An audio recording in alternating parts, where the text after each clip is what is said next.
시청자 여러분 안녕하십니까? VOA 뉴스입니다. 도널드 트럼프 대통령이 국정연설을 통해 오는 27일부터 이틀 동안 베트남에서 2차 미국 정상회담이 열린다고 밝혔습니다. 국정연설에서는 지난해와 완전히 달라진 대북 기조를 보였는데 회담에 집중하기 위한 우호적 모습이라는 분석이 나왔습니다. 안소영 기자입니다. 새해 국정연설에서 트럼프 대통령은 북한 문제와 관련해 대담한 새로운 외교의 일환으로 한반도 평화를 위한 노력을 하고 있다면서 지난 1년간의 결과를 다시 언급했습니다. Our hostages have come home. Nuclear testing has stopped. And there has not been a missile launch in more than 15 months. 그러면서 2차 미국 정상회담 일정을 밝혔습니다. Chairman Kim and I will meet again on February 27th and 28th in Vietnam. Much work remains to be done, but my relationship with Kim Jong-un is a good one. 북한의 핵과 미사일 위협뿐 아니라 인권 탄압을 집중 부각하며 강하게 비판한 지난해 국정연설과는 확연히 달라진 모습입니다. 전문가들은 2차 미국 정상회담을 고려해 북한의 위협과 대북 압박 정책에 대해 말을 아낀 것이라고 분석했습니다.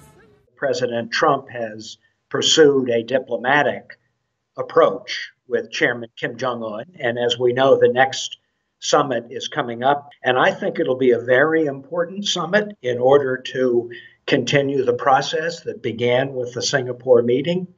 김정은과의 좋은 관계 언급은 북한의 특수성을 고려했기 때문이라는 지적도 나왔습니다.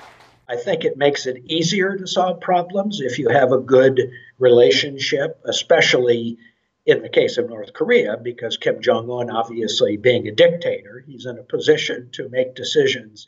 반면 트럼프 대통령의 우호적인 발언들이 북한의 실질적인 변화를 이끌어낼 수 있을지 의문이라는 지적도 나옵니다. Importantly, there's been no denuclearization activity at all by North Korea since Singapore, and intelligence reports that have been leaked have pointed out that North Korea has expanded or refined the production facilities for fissile material. 이런 가운데 폼페이오 국무장관은 방송 인터뷰를 통해 2차 정상회담은 세계를 위한 진짜 기회가 될 것이라고 말했습니다. 또 김정은은 북한은 진로를 바꿀 필요가 있고 경제 상황을 진전시킬 필요가 있다고 말했다면서 이 말은 김정은의 발언이라고 강조했습니다. VOA 뉴스 안소영입니다. 북한은 비핵화 외교와는 별개로 계속 장거리 미사일을 개발하고 있다고 미 국방부 당국자가 밝혔습니다. 미국 본토를 위협할 수준의 타격 능력을 갖추고 있다는 건데 미국의 방어 체계는 대비가 돼 있다고 이 당국자는 말했습니다. 박승혁 기자의 보도입니다. 워싱턴 DC 허드슨 연구소에서 2019 미사일 방어 보고서를 주제로 열린 토론회에서 존 루드 미 국방부 정책 담당 차관보는 미국과 동맹국들에게 미사일 위협을 가하고 있는 국가로 중국과 러시아, 이란, 그리고 북한을 지목했습니다. 특히 북한은 주요한 미사일 전력을 유지하면서 현재 진행 중인 미북 대화와 관계없이 미사일 역량을 계속 키워가고 있다고 지적했습니다. We also see North Korea, in addition to a vigorous nuclear program pursuing long-range missile development. North Korea has had a lot of long-range missile capabilities. We continue to see them advance those programs. 괌과 하와이 등 미국 태평양 도서들은 북한 미사일의 사정거리에 들어가 있으며 향후 미 서부 등 본토를 위협할 수 있다는 최근 미 국방부 보고서 내용도 설명했습니다.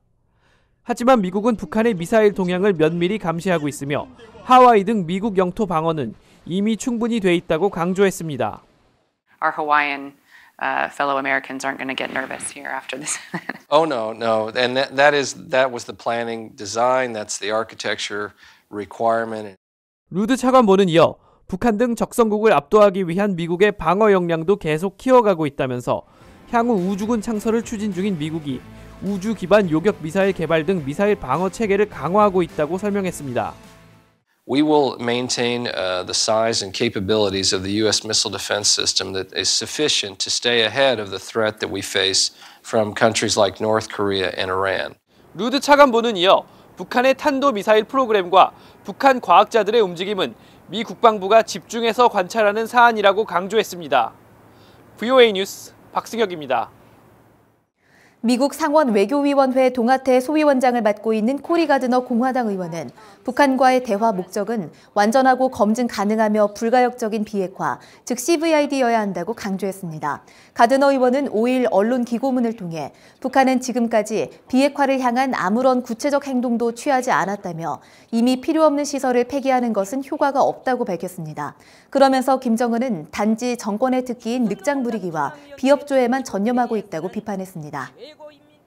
아베 신조 일본 총리가 제2차 미북 정상회담에 앞서 트럼프 대통령과 전화회담을 통해 북한의 핵미사일과 납북자 문제 등에 대해 긴밀히 조율하길 원한다고 밝혔습니다. 아베 총리는 6일 참의원 예산위원회에서 일정상 2차 미북 정상회담 전 트럼프 대통령과 직접 회담은 어렵다며 이같이 밝혔습니다. 고노다로 일본 외무상도 2차 미북 정상회담 전 마이크 폼페오 국무장관과 회담하는 방안을 조율하고 있다고 밝혔습니다. 베트남이 오는 27일부터 이틀 일정으로 개최될 2차 미북 정상회담을 적극 지원하겠다며 환영의 뜻을 밝혔습니다. 베트남 외교부는 6일 한반도의 안보와 안정, 평화를 유지하기 위한 대화를 적극 지지하며 이런 목표가 달성될 수 있도록 2차 미북 정상회담의 성공적 개최를 위해 당사국들과 적극 협력하고 지원할 준비가 돼 있다고 밝혔습니다. VOA 뉴스 마칩니다. 시청해주신 여러분 고맙습니다.